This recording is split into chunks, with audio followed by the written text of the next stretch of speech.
So today we get to talk about Esther. For the transition from what Corey just led us into. Know your experience of putting on the song, The Goodness of God, and then opening news headlines. Or a similar experience if you work outside the home, you listen to the right music on your way home, get settled, get that transition from work life to home life, and you get home and the kids are screaming and the parents are crying. That sense of whiplash. How do we make sense of this? Not so much for Right? That's cyber. I can't. I think you all know. You all know that experience. Wanting to put your feet on a solid foundation and feeling like that floor gets swept out from under you. And that, how surreal it was this week. I got really into the history of Purim. And it's all, where does the story of Purim happen? Who knows? Lots of you do. Where? Persia. What city? Shushan, depending on which language you use. Where is that city? Where is the heritage of Persia in our day today? Iran. So to be studying all week this history between Israel, Persia, and then to have it there in the news, Israel and Iran. How surreal. But as the reminder to know that when I have surrendered my whole life, and my whole heart, and my whole soul to the God of the universe, and there is a time where we have set aside to gather together and look at His Word, He might just have something in mind to meet us exactly where we might find ourselves, in a state of whiplash. And so, we'll get into the setting. There are so many details to this story that make it really beautiful. We're just, for the purposes of today, for those who have never read through the story of Esther, it's a book in the Old Testament. It's not an extra biblical going on here. It's the story of Esther. And we're going to talk about why we're talking about it today. If there's people who have never really heard or contemplated the story, we're going to pull out just a few chunks to zoom in on and let them convict us and take it into this week. So we're going to start at the beginning. In the book of Esther, we'll flip to the end of the book. It's chapter 9. We're just going to zoom in on verses 20, 21, and 22 in chapter 9. And Jason will read that for us to get us started. And this is the question, why? Why are we talking about Esther today? Aren't we in the middle of studying Kings? What is Purim? Why do we care about it? What is it? This is kind of the thesis statement about why. Go ahead, Jason.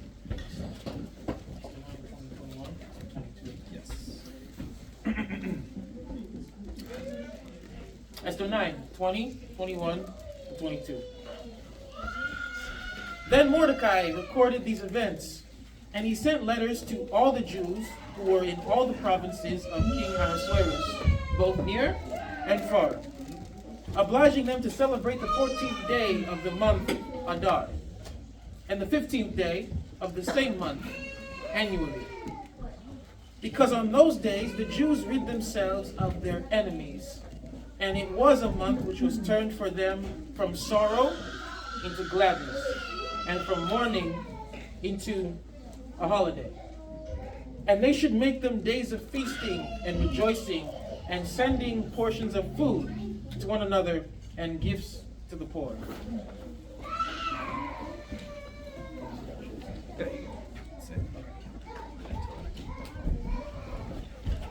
So that's why. We'll fill in the details of that story. But the first question, did God command a celebration of Purim? No.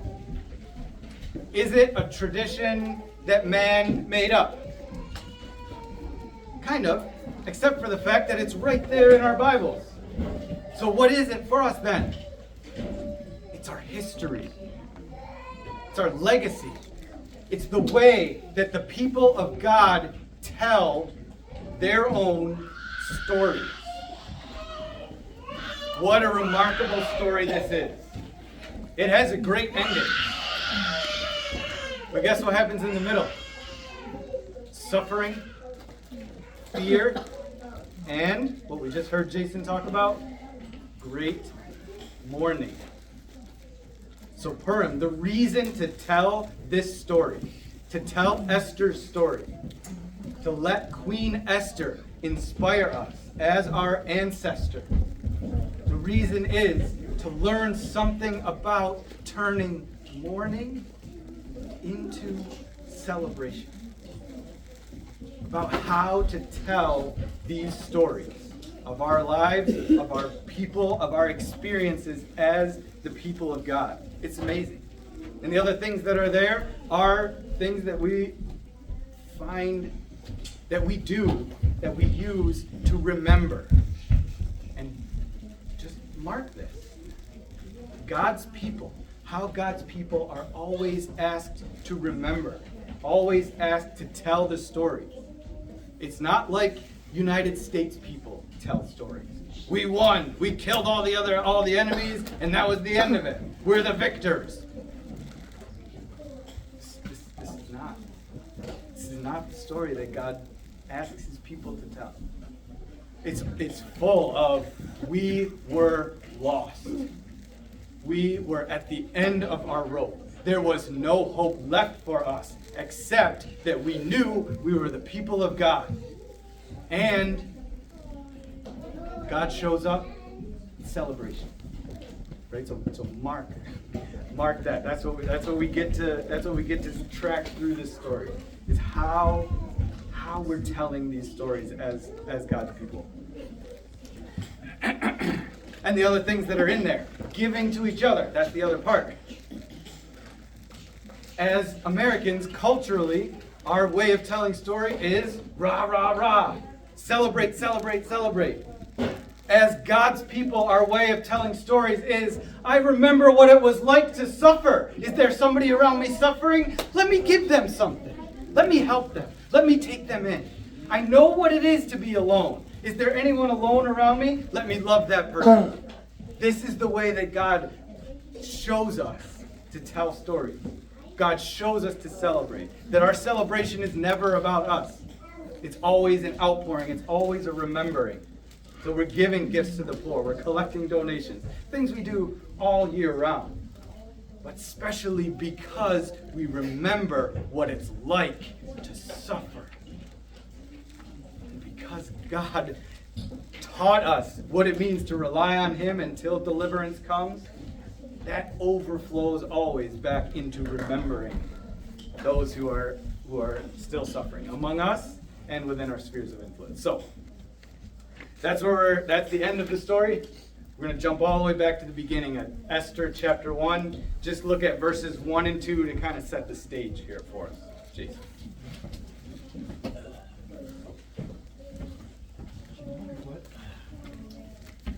Esther chapter 1, verses 1 and 2. Now, it took place in the days of Ahasuerus, the Ahasuerus who reigned from India to Ethiopia, over 127 provinces. In those days, as King Ahasuerus sat on his royal throne, which was at the citadel in Susa, or Shushan. Thank you. So that's the setting. Here we are in Esther. Now, what's just fascinating to me, I hope for some of you too, is are we not right at the end of our 2-year journey, 2.5-year journey through the Kings? Right? Now, when does Esther happen? Any ideas? The master? Yeah. What happens at the end of Kings? Here's the spoiler alert. We didn't quite get there. This is what we might have been preaching about today. What happens at the end of Kings? Captivity. Where? Babylon. How long does Babylon last as the world empire? Something like 80 years-ish. What happens after Babylon falls? Who takes over Babylon? Persia. So the Jews, with me a minute. We have the United Kingdom, right? About the size of New Jersey, generally, for us to understand from our United States perspective. The United Kingdom about the size of New Jersey. The Northern Kingdom gets taken away to captivity first. Then there's Judah alone. This is about the size of Connecticut. All right, all the stories we've been talking about, all through 2 Kings, Judah alone, the size of Connecticut. This is the kingdom we're talking about. Now Babylon comes in and they take over that whole area, the whole Middle East. And then Persia comes in.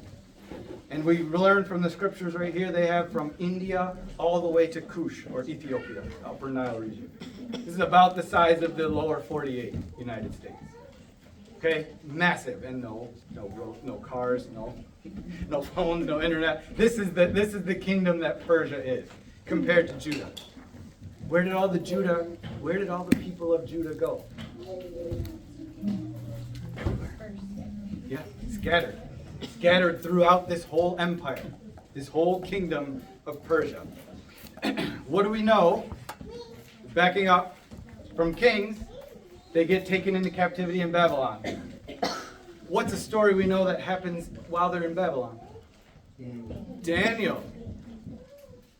All of Daniel's life and experiences happened during the Babylonian Empire. And then the Babylonian Empire gets taken over by the Persian Empire. So Daniel happens in about 600 BC. Esther here becomes queen in Susa somewhere about 483 BC. So another 100-something years later. Okay? Just fascinating. We got the end of Kings. They're scattered into Babylon. That's when Daniel's experiences happen. It's very possible that in Esther's mind and in their stories are stories of Daniel. Fascinating.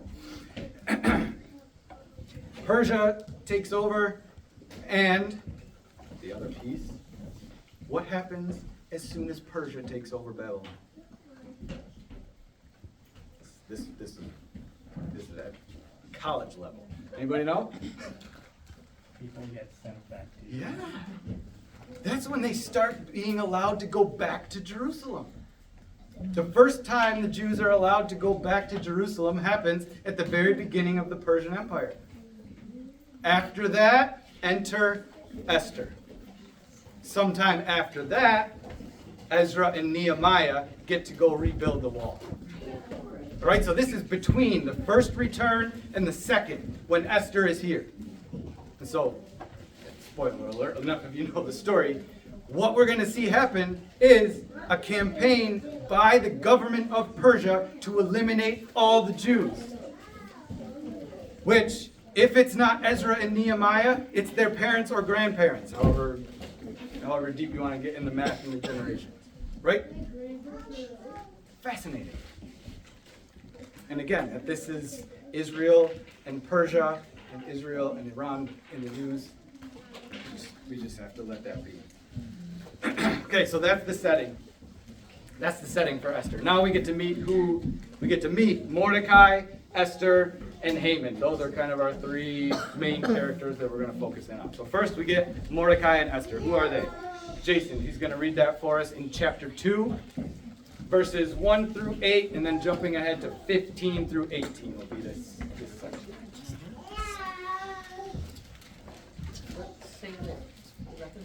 Chapter 2, verses 1 through 8, and 15 through 18. After these things, when the anger of King Ahasuerus had subsided, he remembered Vashti and what she had done, and what had been decreed against her. Then the king's attendants, who served him, said, "Let beautiful young virgins be sought for the king. Let the king appoint overseers in all the provinces of his kingdom, that they may gather every beautiful young virgin unto the citadel of Susa, to the harem, into the custody of Haggai, the king's eunuch, who is in charge of the women, and let their cosmetics be given them. Then let the young lady who pleases the king be queen in place of Vashti. And the matter pleased the king, and he did accordingly. Now, there was at the citadel in Susan a Jew whose name was Mordecai, the son of Jair, the son of Shimei, the son of Kish, a Benjamite, who had been taken into exile from Jerusalem with the captives who had been exiled with Jeconiah, king of Judah, whom Nebuchadnezzar, the king of Babylon, had exiled. He was bringing up Hadassah, that is Esther, his uncle's daughter, for she had no father or mother. Now the young lady was beautiful of form and face, and when her father and her mother died, Mordecai took her as his own daughter. So it came about when the command and decree of the king were heard, and many young ladies were gathered to the citadel of Shushan into the custody of Haggai, that Esther was taken to the king's palace into the custody of Haggai, who was in charge of the women. Down to 15. Now when the turn of Esther, the daughter of Abihail, the uncle of Mordecai, who had taken her as his daughter, came to go into the king, she did not request anything except what Haggai, the king's eunuch, who was in charge of the women, advised. And Esther found favor in the eyes of all who saw her. So Esther was taken to King Ahasuerus to his royal palace in the 10th month, which is the month Tebeth, in the 7th year of his reign. The king loved Esther more than all the women, and she found favor and kindness with him, more than all the virgins, and that he set the royal crown on her head and made her queen instead of Vashti. Then the king gave a great banquet, Esther's banquet, for all his princes and his servants. He also made a holiday for the provinces and gave gifts according to the king's bounty. So apologies to those of you who know the story. We're skipping over all the drama that happens with Vashti.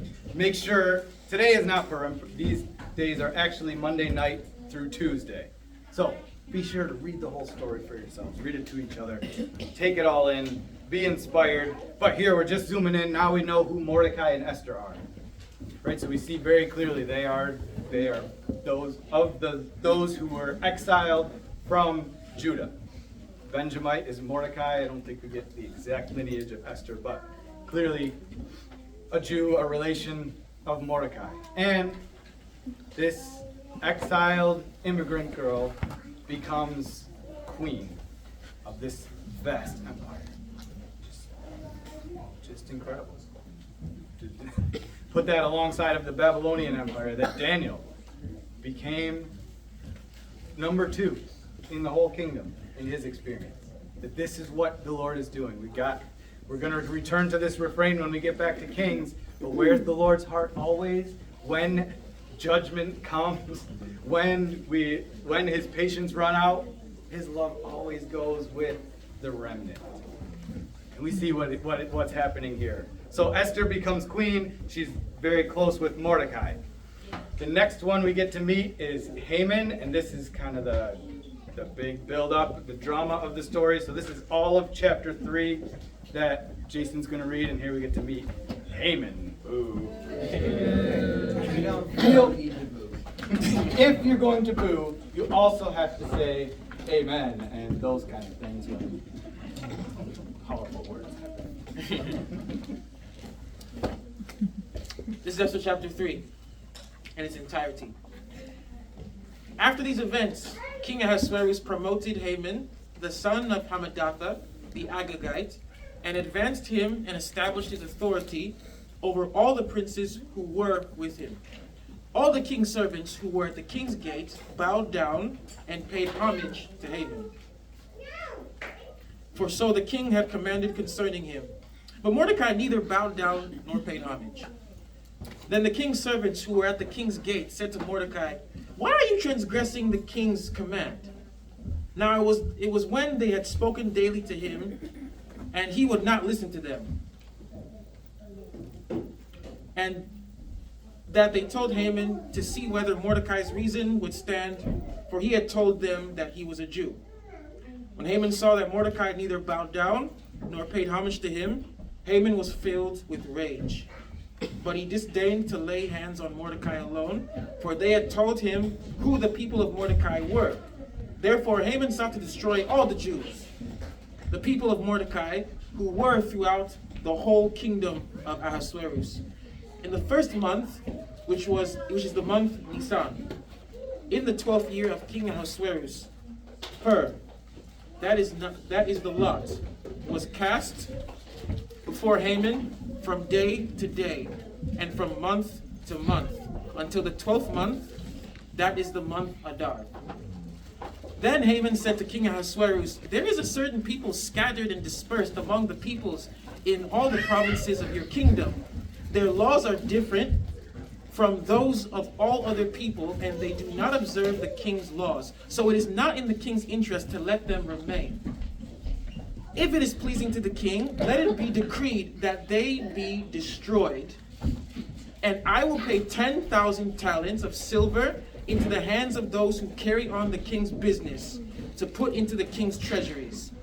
Then the king took his signet ring from his hand, gave it to Haman, the son of Hammedatha, the Agagite, the enemy of the Jews. The king said to Haman, "The silver is yours, and the people also, to do with them as you please." Then the king's scribes were summoned on the 13th day of the first month, and it was written just as Haman commanded to the king's satraps, to the governors who were over each province, and to the princes of each people, each province according to its script, each people according to its language, being written in the name of King Ahasuerus and sealed with the king's signet ring. Letters were sent by couriers to all the king's provinces to destroy, to kill, and to annihilate all the Jews, both young and old, women and children, in one day, the 13th day of the 12th month, which is the month Adar, and to seize their possessions as plunder. A copy of the edict to be issued as law in every province was published to all the peoples, so that they should be ready for this day. The couriers went out impelled by the king's command, while the decree was issued at the citadel in Shushan. And while the king and Haman sat down to drink, the city of Shushan was in confusion. You can say right there, just a couple quick notes. We got Haman, he's an Agagite. Again, fantastic history to study. Agagite, one of the ancient enemies of Israel. So bringing all their past stuff now into the Persian Empire. Agag was one of the kings of Amalek that Saul was supposed to destroy and didn't. And what we see here now is Haman, because Mordecai would not bow down to an idol, Haman orchestrates a Holocaust and gets it approved by the emperor of Persia. And they send messengers out to the entire empire so that it can be done. So just to note that how this happens with God's people. How many times and how they persisted, how many times this kind of supernatural need to annihilate has happened. And putting that right in perspective with, from the beginning, God's plan was that this little Connecticut-sized group of people, God's intention from Abraham and before, was that their relationship with the God of the universe would show the rest of the world. The Persian Empire, God's plan was that this little group of people would show all of the other ones how sweet it is to have a relationship with the God of the universe. And those people weren't willing. right? This is our journey through Kings. They didn't want to sign up for that. But this was always God's intention. Reconciliation. A kingdom of priests. To show the world that they live in and interact with what it's like to know the God of the universe. And again, just take that with you. So from here, chapter 4, this is the climax of the story. And so this is, again, all of chapter 4.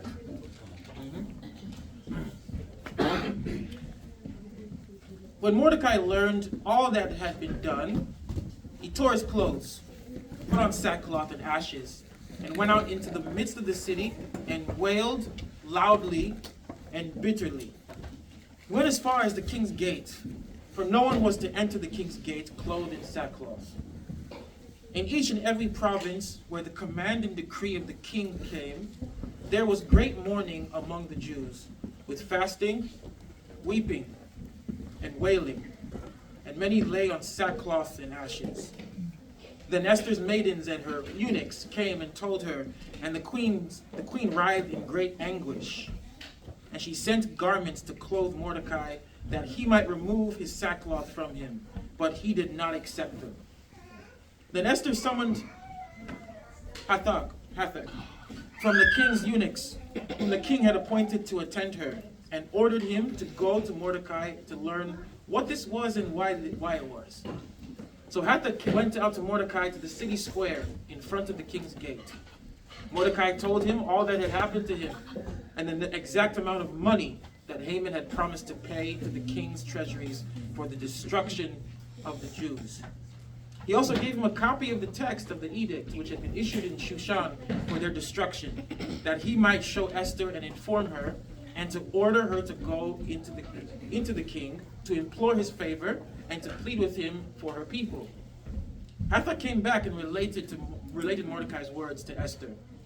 Then Esther spoke to Hathach and ordered him to reply to Mordecai. All the king's servants and the people of the king's provinces know that for any man or woman who comes to the king, to the inner court, who is not summoned, he has but one law, that he be put to death, unless the king holds out to him the golden scepter so that he may live. And I have not been summoned to come to the king for these 30 days. They related Esther's words to Mordecai. Then Mordecai told them to reply to Esther, "Do not imagine that you in the king's palace can escape any more than all the Jews. For if you remain silent at this time, relief and deliverance will arise for the Jews from another place, and you and your father's house will perish. And who knows whether you have not attained royalty for such a time as this." Then Esther told them to reply to Mordecai, "Go, assemble all the Jews who are found in Shushan, and fast for me. Do not eat or drink for 3 days, night or day. And I and my maidens also will fast in the same way, and thus I will go into the king, which is not according to the law. And if I perish, I perish." So Mordecai went away and did just as Esther had commanded him.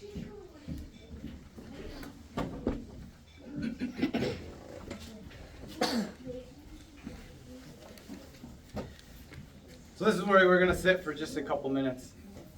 Take this away with us. So the spoiler alert at the end here is Esther rises to the challenge. She goes to see the king. She does it. She gets the people saved. Okay? They can't revoke the king's edict, but they get him to issue another edict allowing the Jews to defend themselves. So where that dissipates the conflict, it does, and where it doesn't, they're able to defend themselves and the Holocaust doesn't happen.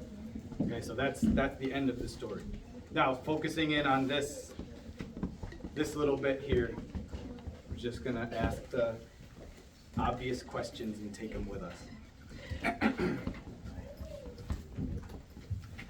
So first one, what was Esther afraid of? In that section that Jason just read. Death. being killed. Okay, this is not a made up fear. This is real. Okay, she is very minded.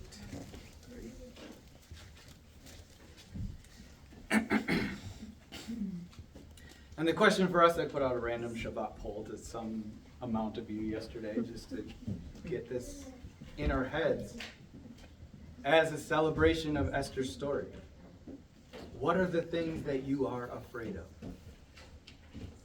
And I asked this question kind of last. And what's kind of interesting is that I only got about half of the responses to this one, to the other question, the one that comes next. So what are the things that you're afraid of? What's something scary that's in front of you to do in the very near future? What are those things? I don't know. Let's just let that one sit for a minute. We'll come back to it. So what happened next? Esther gave this response. I could die. I haven't been summoned by the king. I can't just walk in there. He'll kill me. What are you saying, Mordecai? And Jason, if you can give us Mordecai's words one more time, and then that's in verses 12 through 14 of that chapter. So Esther comes and says, I'm afraid. I could die. Do you understand what you're asking me to do? Do you get what's in front of me right now? Don't you see, Mordecai? And Mordecai's response is 12 through 14. Yep. Oh. They related Esther's words to Mordecai. Then Mordecai told them to reply to Esther, do not imagine that you in the king's palace can escape any more than all the Jews. For if you remain silent at this time, relief and deliverance will arise for the Jews from another place, and you and your father's house will die. And who knows whether you have not attained royalty for such a time as this?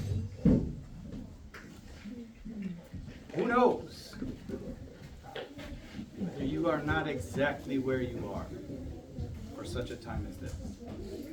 Take that with you. Sarah, read for us Esther's response when she is thus encouraged and challenged by Mordecai.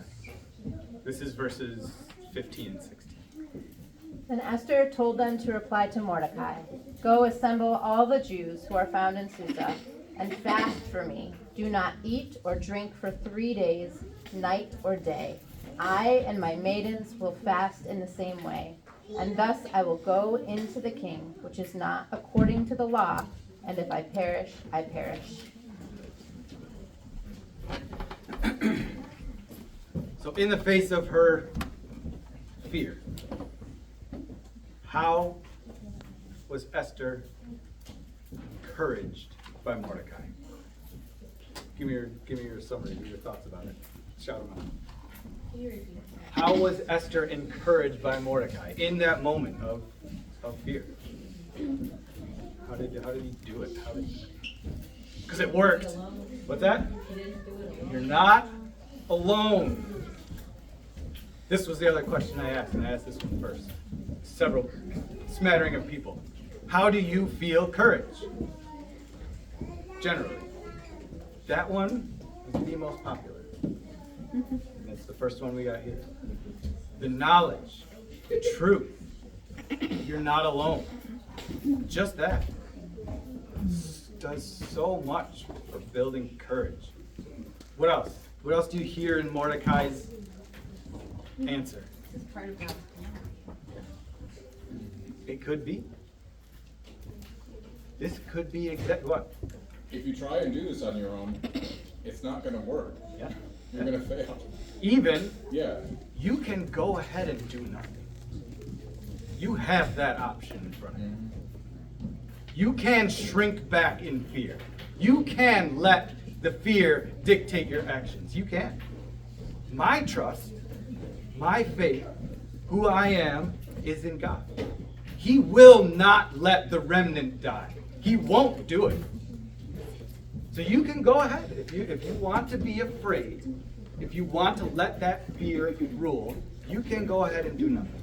God will not do nothing. God will find some way to save his people. Fascinating that this is the way he brings it, encouragement. And it keeps coming back to this encouragement because we keep needing to rewire, I think, that when we say encouragement, in my mind, the C is always capitalized. Because the focus here is on courage, not what I think is kind of planted in most of our hearts, affirmation, which is a great thing, but different. Okay? What we don't see a lot of in Mordecai's response is affirmation. He acknowledges the reality of her situation. But affirmation tends to sound like, you're right. You're right. You no. Yeah, you're right. You're right. It's too hard for you where you're at right now. Just take a break. Just sit back, wait for it to pass over. God will take care of it. Don't stress yourself. This does not bring courage. Courage is the thing that says, I'm afraid. This thing will happen to me if I take this step forward. Do you get that? Encouragement says, yes.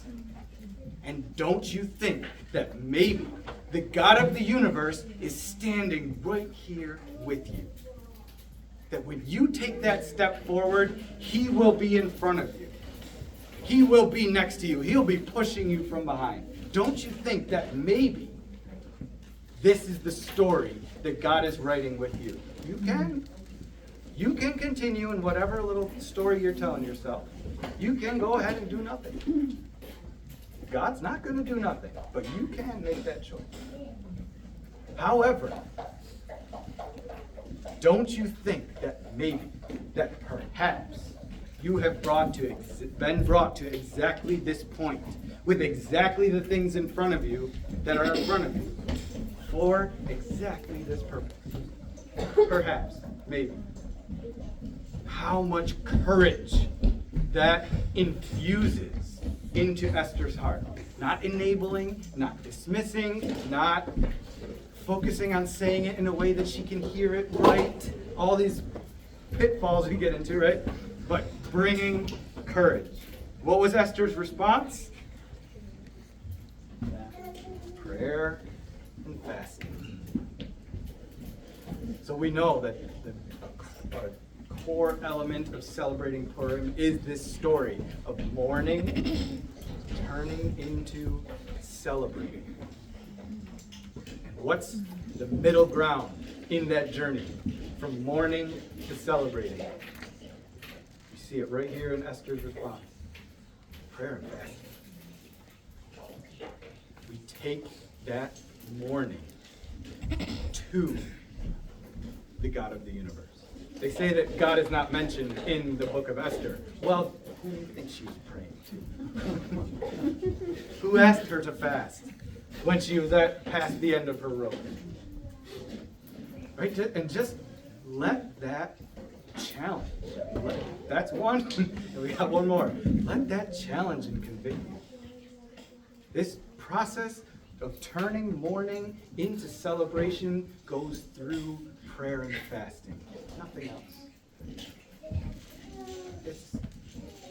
It's a mystery. It's an awe and wonder mystery. Does prayer and fasting always turn mourning into celebrating? I don't think so. What do you do with the mourning of mothers who don't have their children anymore? It's not just going to turn into celebrating.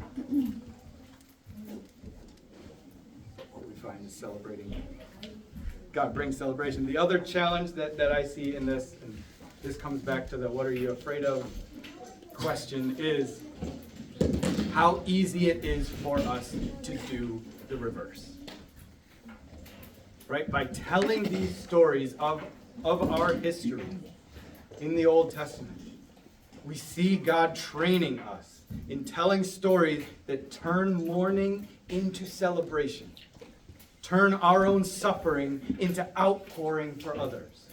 This is the way God teaches us to tell stories. How often we do the opposite. We take things that ought to be celebrated and turn them into mourning. And this is kind of the thing that I've been sitting with and thinking of different examples. I'll start with the young men. How often we hear, how often we feel things that ought to be celebrated. Things like new jobs. Things like raises or financial things where something that ought to be celebrated. How easy it is to turn this thing that could be celebrated, turn it into something to mourn about. Oh, now I've got all this other stuff to worry about. Oh, I don't know. I'm not fully satisfied. I'm not finding my worth, my value. I'm not being fully recognized and appreciated. Right? We turn celebrating into mourning. This is an easy thing for young mothers to do in our culture. Things that could be celebrated. Kids who are getting a tooth to come in. Kids who are growing up. Kids who are whatever they're doing. How we turn things that could be celebrated into things that we complain about. How easy it is to do that. And it's the culture we live in. Right? So mark that. This is the influence of the culture we live in. We've spent 2.5 years studying the Kings and what it means to recognize when we're being influenced by the culture that we live in, that worships idols and all kinds of other things, and not worshiping the God of the universe. Mark it. Moms, young moms tend to be susceptible to this. Grandmas, not. Right? Mark this. And does not Yeshua ask the older women to train the younger ones? Same with the men, okay? Now we look at, here's one that gets everybody. That's so easy to turn celebrating into mourning. And that's just the word should. And from the wisest old men among us to the most precious small daughter who can speak, we hear this. Something great happens and something like, oh, I should be better. I should be different. I should not have. And how that turns celebrating into mourning, into complaining, into criticizing. Another one is for all disciples. Again, how easy it is to find the newness of connection in somebody I've just met, or to have a discipleship partner, to have the life that comes from somebody like Mordecai, to interrupt my stuff and say, no, stop, wait. Maybe you're here for exactly this reason. I know you feel like a victim, I know you feel hopeless, I know that, I hear you, but maybe, from where I'm sitting, from what I can see, maybe you're here for exactly such a time as this. How important this is, how much life there is in having someone that I love, that loves me, able to look in my life and speak something to me. Speak something that will bring courage if I'm open to it. And how easy it is to take that thing that should be celebrated, even though it's hard sometimes, and turn that into something to mourn. Oh, you're always on my back. You didn't say it the way that I want to hear. You don't acknowledge how hard it is for me. Right? How easy that is to turn celebrating into mourning, doing it the exact opposite. And the one for me personally lately is I've been thinking a lot about how long it's been since I've really had to work hard at something. And this has been a deep conviction, because what that is comfort zone. And this is what came to mind when I heard of a bunch of people not really having a good idea of what the scary thing is that's in front of me. I get it. Because if I even see a hint of something that might be scary, I just go somewhere else. This is comfort zone. This is complacency. This is taking something that should be celebrated. That I have been, everything we've talked about in Timothy last week, I've been entrusted with the gospel of peace. This is something to be celebrated, to be shouted, to be disciplined and discipled and spoken of to the world. I just don't. Stay someplace where it's comfortable, where I don't have to try that hard for the scary things that are in front of me to do.